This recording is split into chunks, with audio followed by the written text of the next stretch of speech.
Okay, here is a video preparing you for the Chapter 4 exam. So I would like you to try out the problems on your own first and then use the video to guide you if you are struggling, and also to check your answers after you're done with each problem. So go problem by problem. I would recommend you start the video, set up the first problem on your paper or on Kami, and try to solve it yourself. If you get stuck, play a little bit of the video where I start the problem. Try to finish the problem on your own after pausing, and then go back and check your answer after you're done. And then the same thing for the next problem as well. Please always attempt the problem on your own first. Okay, so here, the first one is find the missing side lengths of each area model or solve for the inside of the area model. Then write each area as a product equal to the sum. Okay, so here, we are given our two factors on the outside and we're asked to multiply them together to find the inside of this area model. So 11x times 3x is 33x squared.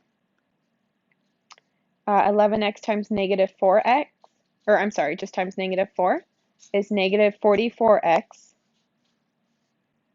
And 3x times negative 2 is negative 6x. Okay? And then we have negative 2 times negative 4 is positive 8. All right, so if we were to write this out, a product is always multiplication. So we want to show that we are multiplying 11x minus 2 times 3x minus 4. And if we were to write out everything from inside, we're going to get 33x squared minus 44x minus 6x plus 8. And I see here that I do have like terms. Negative 44x and negative 6x are like terms that we could combine. So I'm just going to rewrite this product here. 11x minus 2 times 3x minus 4 is equal to 33x squared. This becomes negative 50x plus 8.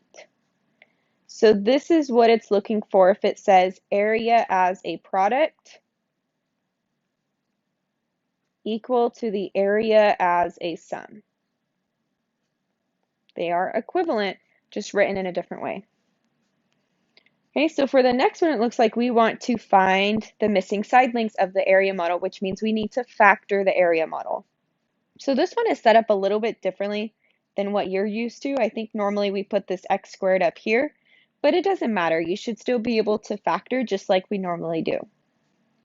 So here, I'll go and start here. So between negative 35x and 10x squared, our greatest common factor, or our GCF, is an x. And here between 14 and negative 4x, our greatest common factor is a 2. Okay. And then here between negative 35x and 14, our greatest common factor here is a 7. Oh dear. Oh my goodness, I am obviously half asleep. Right here, the x, what else can these two terms be divisible by or divided by? A 5. This needs to be a 5. Okay. And then here, between 35 and 14, it's going to be a 7. And here between 10x squared and negative 4x, it's going to be a 2x.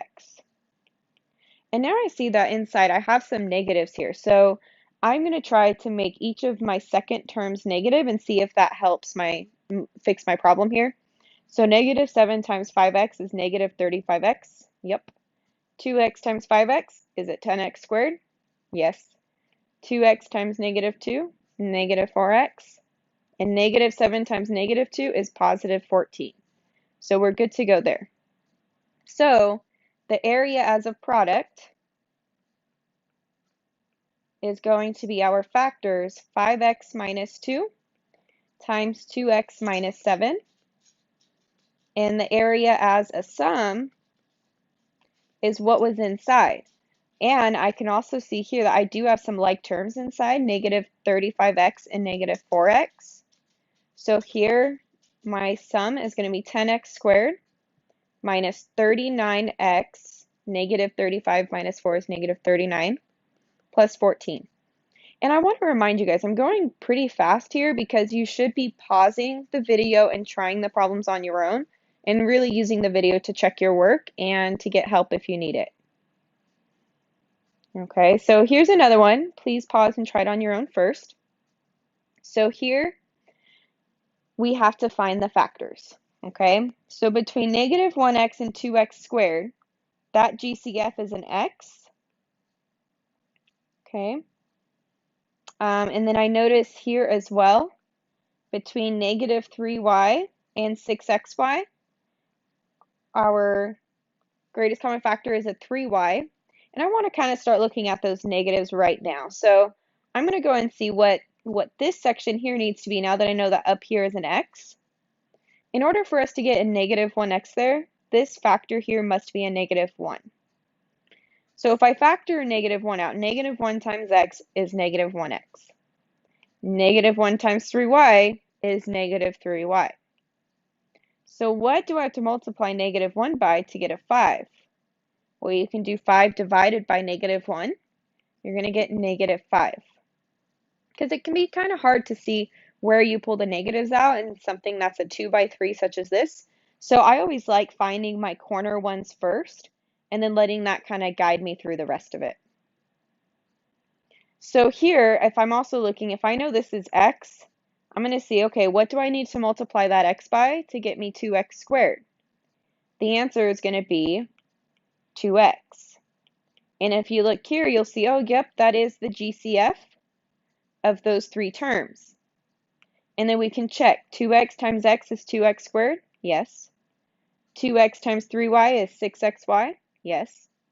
2x times negative 5 is negative 10x? Yes. So we are good to go. These are my factors. So these would be my area as a product. So this is going to be 2x minus 1 times, this is a positive 3y, so x plus 3y minus 5. And then I'm going to set it up as an area as a sum. I'm going to look on my area model, see if I have any like terms. It looks like the negative 1x and the negative 10x are the only like terms there. So I'm going to go ahead and put my 2x squared first. I'm following the standard form where I go alphabetical order and the greatest exponent goes first. Negative 1x minus 10x is negative 11x. And then I have my plus 6xy minus 3y plus 5. So this would be how I write it as an area as a product equal to the area as a sum. And now here we have diamond problems. These are relatively straightforward. I feel like you guys are pretty good at these now, but let's do them anyway just for more practice. Here we see the rule where we multiply x times y to get the top of the diamond. And then we add x plus y, or whatever number is there, to get the bottom of the diamond. So here I have negative 4 times negative 7 is a positive 28. And then at the bottom here, negative 4 minus 7, or negative 4 plus a negative 7, is negative 11. Here I have to find my two factors. What two numbers multiply to give me negative 12, but add to get 4? So if I look at all my factors of 12, I have 1 times 12, 2 times 6, and 3 times 4. So looking at these, I'm going to want to use the 2 and the 6. And one of them has to be a negative in order to get 4 and to get negative 12 as the product. So it looks here that the 2 is a negative. 6 minus 2 is 4. 6 times negative 2 is negative 12. This one is tricky over here. So a lot of people get stuck on this problem I've seen in the past. You can always treat that 1/2 as a 0.5. That's fine. So if we know that I have to multiply it by this number here to get negative 8, well, we can take negative 8 and divide it by 0.5 to get the other factor. Or you can also think about what number do I need to multiply by a half to get negative 8? What number do I cut in half to get negative 8? Once you do this backwards operation, you should get negative 16. And now once you get negative 16, you guys can do 0.5 minus 16 in a calculator, and you'll get negative 15.5. Okay?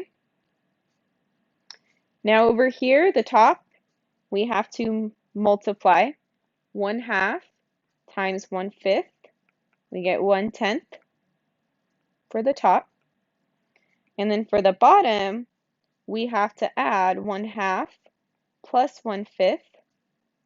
We need common denominators. The least common denominator here would be a 10.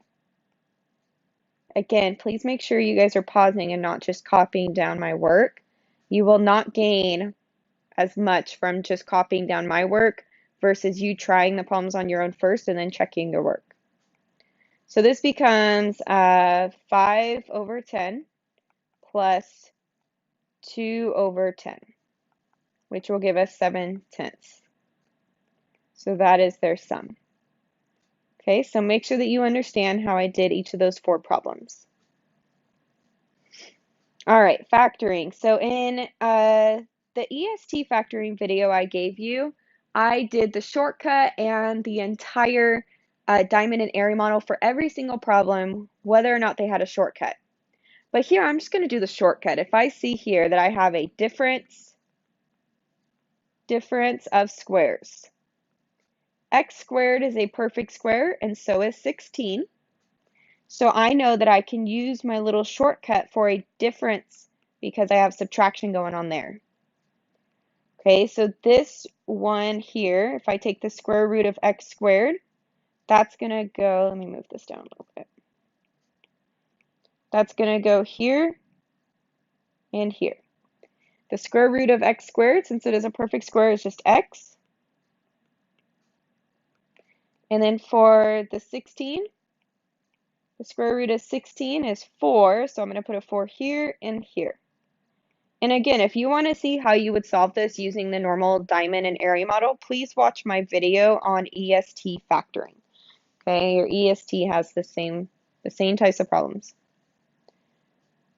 Now, looking over here, 8x squared minus 50, I have students who may assume right away that this is a perfect square.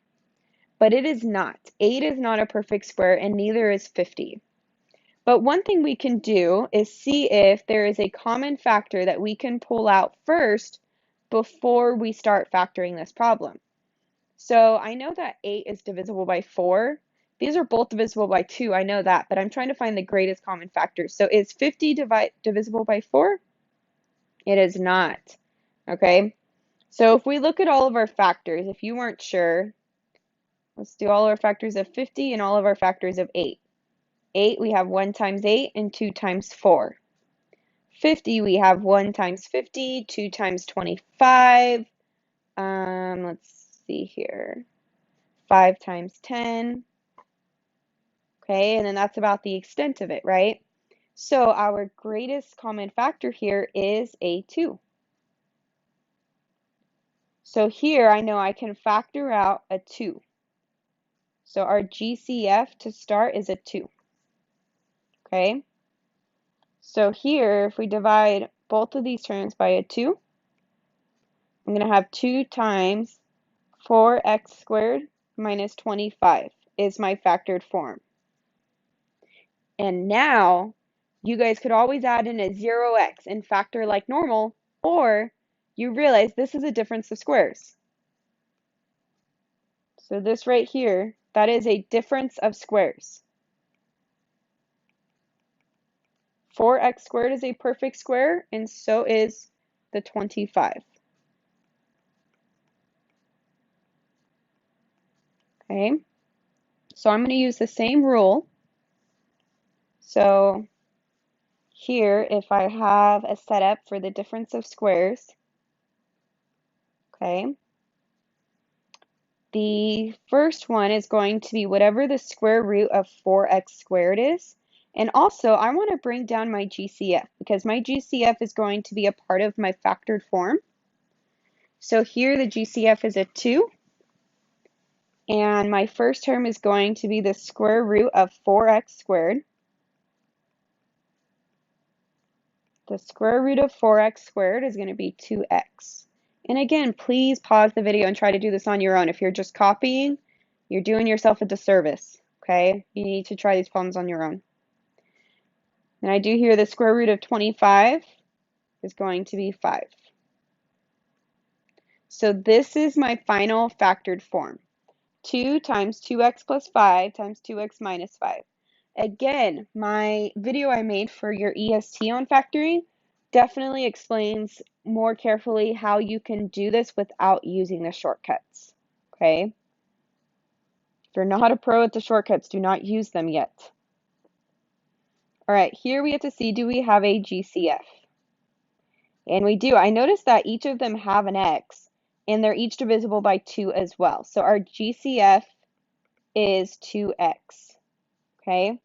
So I need to factor out a 2x from each of these terms here, and then we'll see what we end up with once we do that. So if I divide each one by 2x,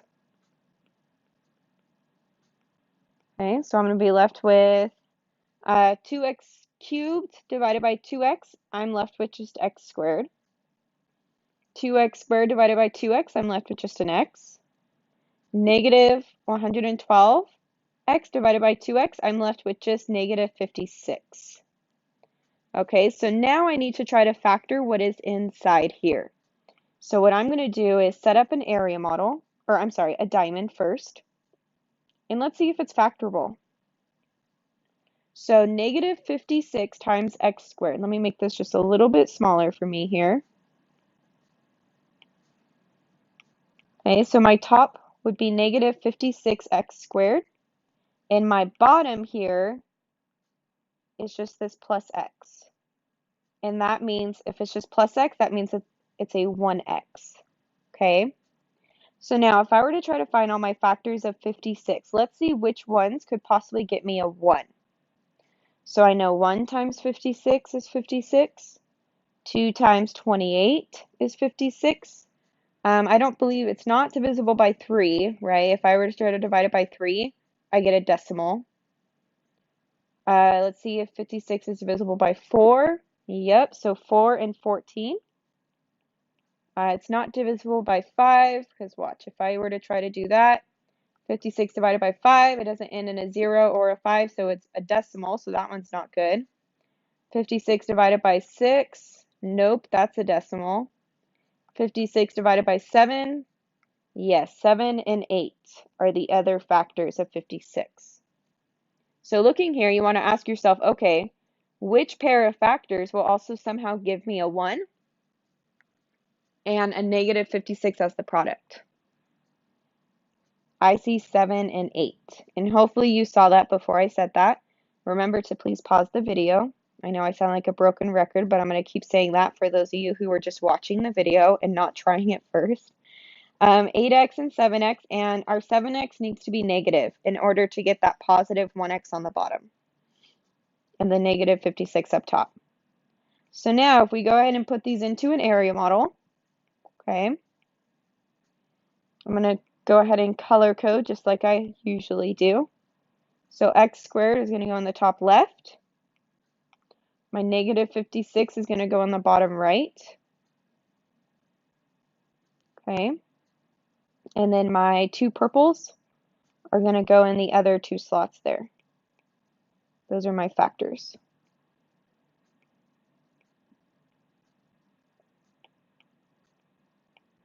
Okay. So now if I were to fill those in, I have x squared and negative 56. So let's go ahead and try to factor this for us. So here, this factor here is going to be x and x. X times x is x squared. So this one, in order to get negative 7x, has to be a negative 7. And this one here, in order to get 8x, has to be a positive 8. Okay? So now our final answer, we have to include that GCF. So our final factored form is 2x. Let me get rid of this a little bit. Is 2x times x plus 8 times x minus 7. This would be our final factored form. Okay? So on to number 4. So let's go ahead and factor this. Let's first start off with the diamond. X squared times 1 is 1x squared. And then that 2x goes on the bottom. Okay. So now to see, okay, what multiplies to x squared but adds to 2x? Well, x and x, right? 1x plus 1x is 2x.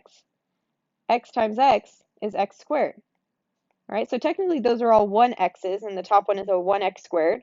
But you know, if the coefficient is just a 1, then you don't have to write it. So here's our area model. I want to go ahead and put my factors here and here, because I also have these to go into the box as well. Again, please make sure you're pausing throughout to try these on your own first. That's the best way to learn. So if you were to factor this, you should get x times x, x squared, and so each of these have to be 1. So this is x plus 1 times x plus 1, which is the same thing as saying it's x plus 1 squared. So that one there was a perfect square trinomial, is what we would call that. So our final answer, you could write either way, but the most simplified one would be x plus 1 squared. Okay? So now here, we do have a coefficient other than 1 in front of the x squared, but none of them have a GCF. There's no GCF here, just like in number 4, there's no GCF. Okay, so I just have to try to factor like normal. So I'm going to go ahead and draw myself a diamond. Okay, 6x squared times negative 6 is negative 36x squared. And then for the bottom, I'm going to have 5x here and here. So if we make a little chart with all my factors of 36, I have 1 times 36, 2 times 18, 3 times 12, 4 times 9, and 6 times 6. So you guys have to consider that since it's a negative 36 up top, one of your factors is going to have to be a negative. So we're going to have one positive and one negative x term. And the only way that we can successfully do that is using the 4 and the 9. So we're going to have a positive 9x minus 4x in order to get a positive 5x as our sum. So now if we go and fill in our area model, we have to factor very carefully, more carefully than usual, because we have a term that has a coefficient in front of the x squared. So it's a little bit different than what you're used to.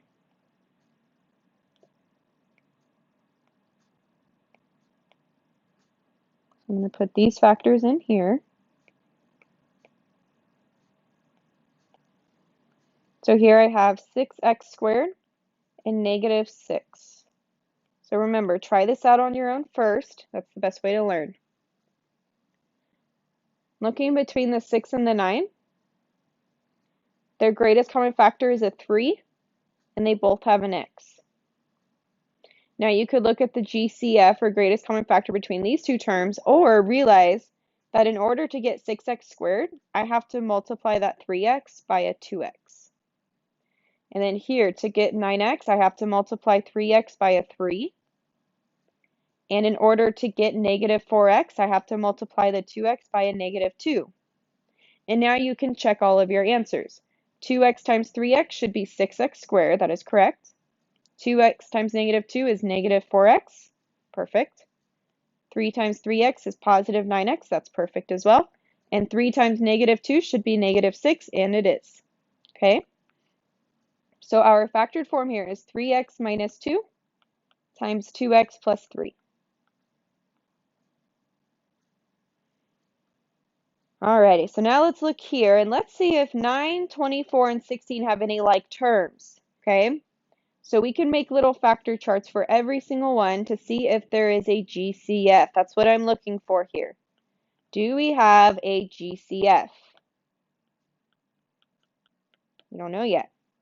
Okay, so my factors of 9, I have 1 times 9, 3 times 3. and that's about it. For 16, I have 1 times 16, 2 times 8, and 4 times 4.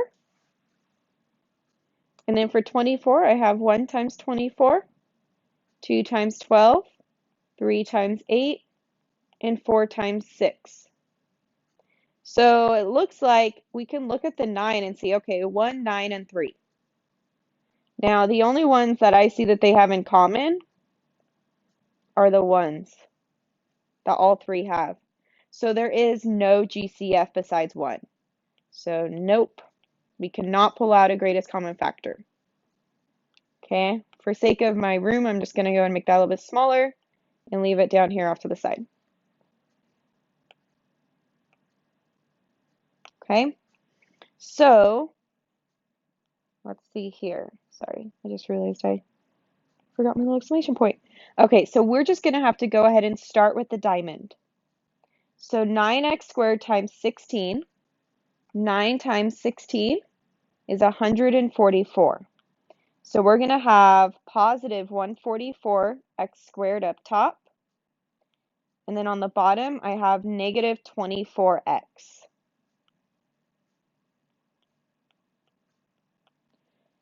Okay, so now we want to find the factors of 144 to see what two numbers could give us 24 as well. So I know I have 1 times 144. I know it's divisible by 2. So 2 times 72. I don't know if it's divisible by 3, but let's check. Yep. 3 times 48. Let's try 4. Yep, 36. 144 divided by 4. So 4 times 36 is 144. I know it's not 5 because it doesn't end in a 5 or a 0. Let's try 6. Yep. 6 times 24 is 144. Let's try 7. Nope, that's a decimal. 8. Yep. 8 times 18. 4 divided by 9. Yep. Oof, this one has a lot. 9 times 16. 144 divided by 10. No, 10 doesn't work. 11. Nope. That's a decimal. 12. Yes. And that's where we're going to end because then it's just going to start repeating. So 12 times 12 is the last one. So now looking at these, we want to see, okay, which of these will give me a negative 24x somehow? Okay, so I'm going to go move these over here just a little bit. What I would do is add them together. So 1 plus 144 is 145, 74, 51, 40, 30, 24. Oh, no, I'm sorry, 26. That's not our factors. 26, 25, and 24. So the only one that gives me a 24 is going to be 12 and 12. And in this scenario, each of them are going to be negative. And that's fine because look, negative 12 plus a negative 12 is negative 24. And negative 12 times negative 12 is positive 144. So we're going to have a negative 12x and negative 12x here.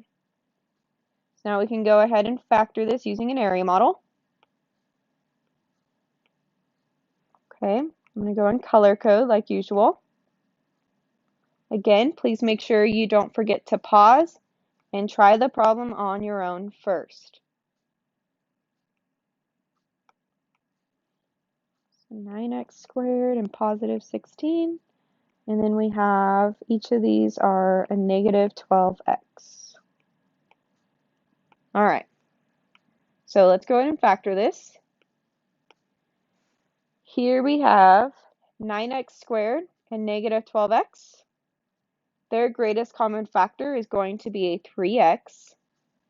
And these two are the same factors, so it's also going to be a 3x here. And 3x times 3x is 9x squared. Now, in order to get negative 12 here, we got to multiply that 3x by a negative 4. And you'll notice that 4 is the greatest common factor between 12 and 16. And actually, it's the exact same thing here. In order to get that negative 12x, this has to be negative 4. And this works out because -4 times -4 is a positive 16. So my factored form is 3x minus 4 times 3x minus 4, or we could write it as 3x minus 4 squared. So this one is another example of a perfect square trinomial.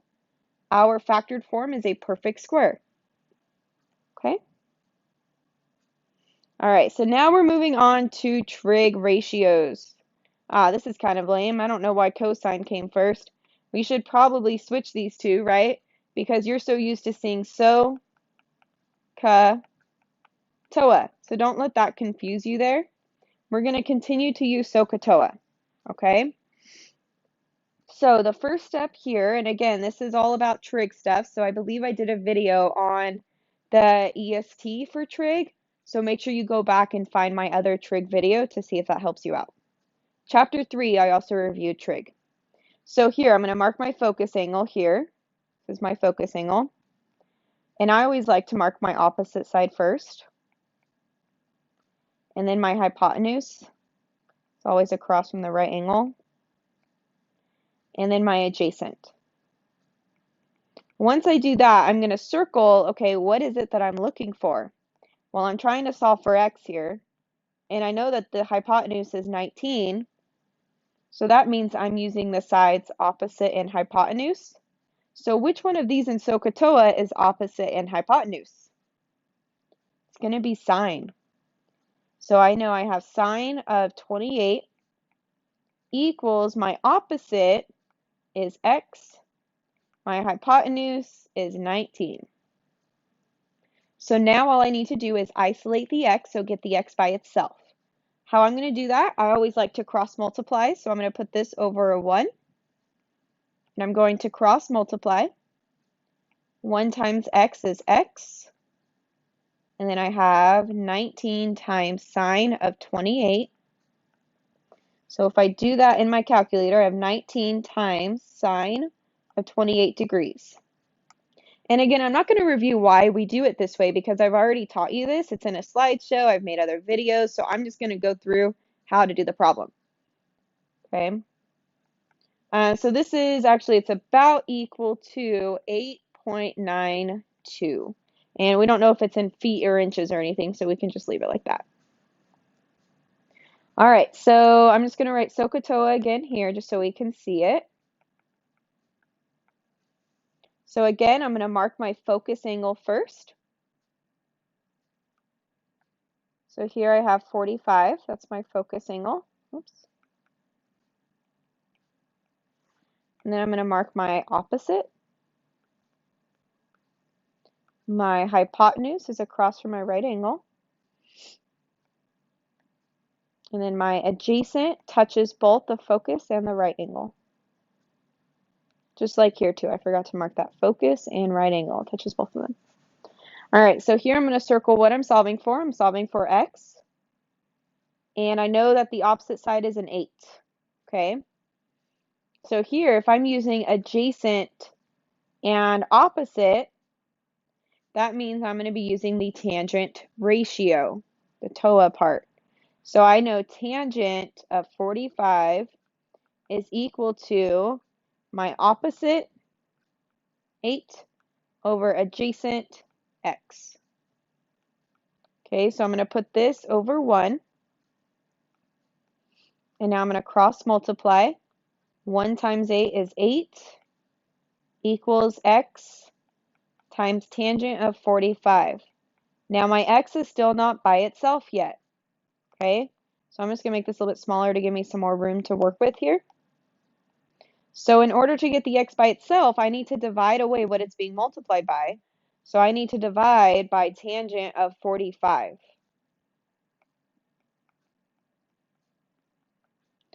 Okay, so this just becomes a 1.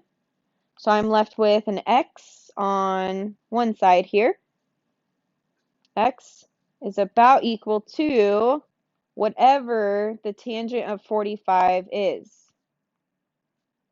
Okay, sorry, I'm just trying to give myself some more room to write here. So x is about equal to 8 divided by tangent of 45. which is equal to 8. So this one we actually have an exact answer. And if you look closer, we get 8 as well, because if this one's 45 and this is 90, then this angle here is also 45 degrees. So each of these that are opposite from the 45 are going to be equal because they both have the same opposite angle measurement. And that is called a 45, 45, 90 triangle. You can look it up and learn a little bit more about it. Okay? So here I'm going to put my focus is right here, and it looks like here we're actually solving for an angle. We're solving for theta. So I'm going to still label the same, opposite. My adjacent touches my focus and my right angle, and my hypotenuse is across from my right angle. Okay, so we're still going to use SOHCAHTOA. SOHCAHTOA, but now if we're solving for an angle, we use inverse trig. Remember to pause the video to review this inverse trig as well, okay? So here I am solving for my theta, and I know the hypotenuse and the adjacent. So it looks like the only trig ratio that has hypotenuse and adjacent, both of them is cosine. So I really like solving for angles because you just have to set it up correctly and then plug it into the calculator. So I know theta is equal to the inverse cosine of my adjacent over hypotenuse. So I just need to plug that into my Desmos scientific calculator. It is underneath the function tab. So inverse cosine of 12 divided by 24 is 60 degrees. So my answer here is 60 degrees. Okay? Remember to pause the video. So here I have my focus angle is 25 degrees. Okay, if I go ahead and draw my opposite is 6. My hypotenuse here is across from the right angle. And then my adjacent side touches the focus and the right angle. Okay? So now I'm like, okay, well, what am I solving for? So I'm solving for my x, and I know that this side length is a 6. So hypotenuse and opposite, if I were to write out SOHCAHTOA, which trig ratio has opposite and hypotenuse? The only option here is sine. So this is how we're going to set up. I'm going to move this out of the way here.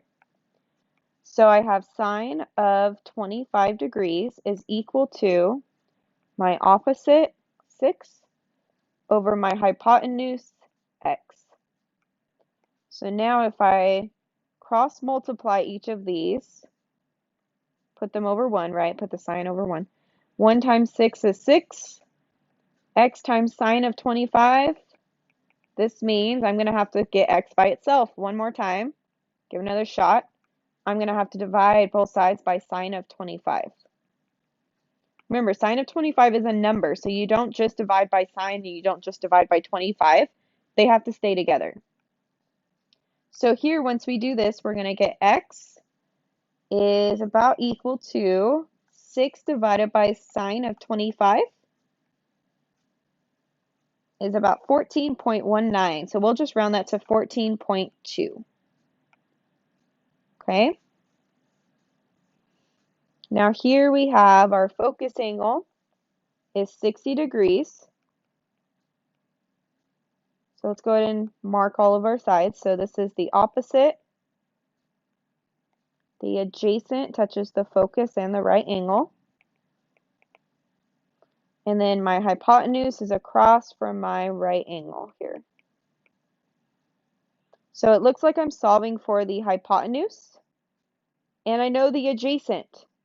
So if we're using adjacent and hypotenuse in SOHCAHTOA, adjacent and hypotenuse is cosine. So again, please make sure you're pausing throughout the video so you know how to do this on your own. So here we have cosine of 60 equals my adjacent is 8, and my hypotenuse is x. So here, I want to cross multiply to try to solve for x. So here we have 1 times 8 is 8, and x times cosine of 60 goes here. Okay, so now we have to solve for x. So I want to divide both sides by cosine of 60.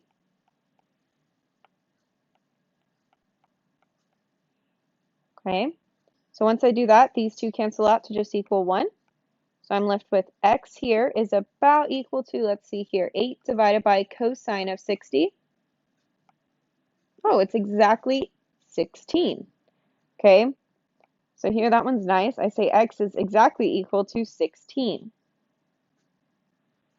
All right, so again, please make sure you're pausing and doing these on your own. Oh, yeah, I didn't realize I had more. Okay, let's see here. We're almost done. Okay, so here's 2 more trig examples. I thought I was all done after that one. So here we have SOHCAHTOA. So once again, I'm just going to make my life a little bit easier. There we go. We're going to mark our focus angle. Draw a line across to the opposite. Here is my adjacent. It touches the focus in the right angle. And my hypotenuse is across from the right angle. So here it looks like I'm solving for x, and I know the adjacent side is 12. So opposite and adjacent means I'm going to use the ratio tangent. I don't know the hypotenuse, right? So that one's out of the picture. So here I have tangent of 42 degrees equals my opposite over adjacent, because it's TOA, O over A. I can already tell you just by doing so many of these, I know that we won't have to divide by the tangent of 42 again. Whenever we cross multiply, x will automatically be by itself, which is pretty nice. 1 times x is x. 12 times tangent of 42 is what we want to solve for. So 12 times tangent of 42, we get x is about equal to 10.8. And that's it for that problem. Here it looks like we're solving for an angle. So this is my focus angle, and I'm solving for that angle theta. I still want to label all my sides. This is the opposite. This is the hypotenuse. And this is my adjacent. So it looks like here I know the sides opposite and adjacent. So once again, that's tangent.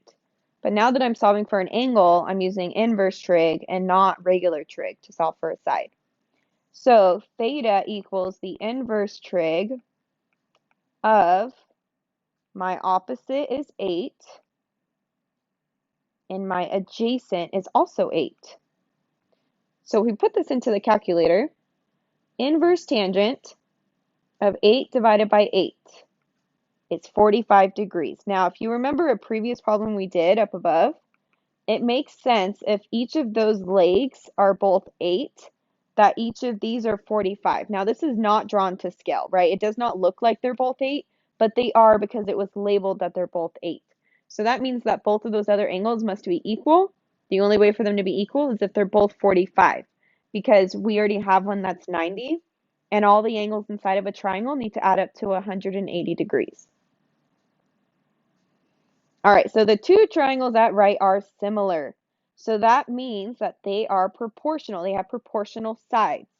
So it says here, solve for x, then solve for y. So we're going to color code. So this side length 12, then I have 13, and I have the 5. So what I like to do first is I'm like, okay, these two are oriented exactly the same. So it looks like we're good to go to assume that 5 corresponds to the x, 12 corresponds to the 6, and y corresponds to the 13. Now you guys could find the scale factor by using the 12 and the 6. You can either think of it as dividing by 2 to get the smaller side or multiplying by 2 to get the bigger side. But I'm going to show you guys how to do this without knowing exactly what the scale factor is. So if I want to solve for x, I'm like, okay, 5 and x are corresponding. So I'm going to put 5 over x equals 12 over 6. So I'm going to use the other two sides that I know. Okay, and we can do this because these two sides, 5 and x, are corresponding. Okay, and then the 5 and the 12 are from the same triangle, so those are both on top. And then the 12 and the 6 are corresponding. So now looking at this here, I can cross multiply and solve for x. So here I'm going to get x times 12 is 12x equals 6 times 5 is 30. And honestly, there's so many different ways you guys could set up that proportion. You can do x over 5 equals 6 over 12. We can do 12 over 5 equals 6 over x, or 5 over 12 equals x over 6. So as long as your corresponding sides are matching up and that you get the same answer as me, pretty much anything is fair game here. So x equals 30 divided by 12 is going to be 2.5. That is x. Okay. So now if I want to solve for y, I'm going to do the same thing. I'm going to go ahead and erase these circles since now I'm focusing on y. So 13 to y is the same ratio as 12 to the 6. Okay? And again, that's because here my 12 and 6 are corresponding sides of the triangles, and they're similar. And the 13 and the y are corresponding. So we can use the 13 to get the y. So here what we want to do is cross multiply.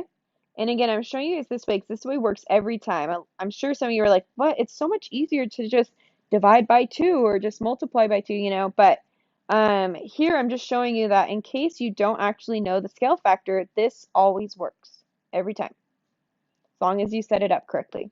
So y times 12 is 12y.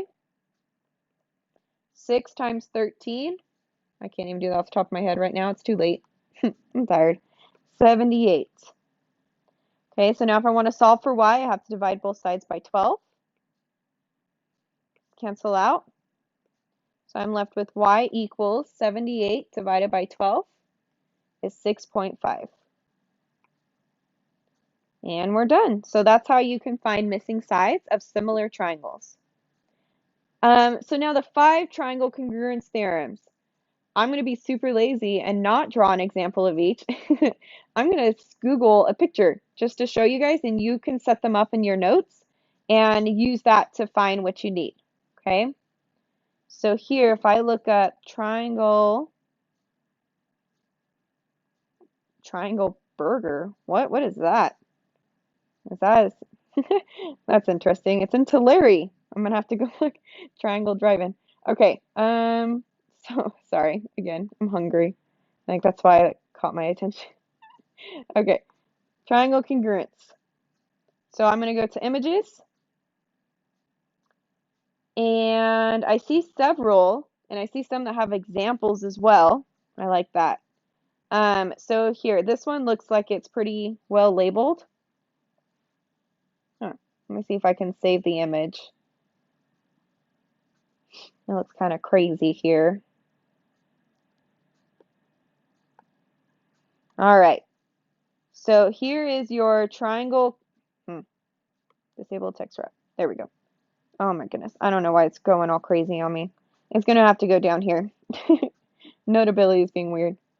All right. So here are your triangle congruence theorems.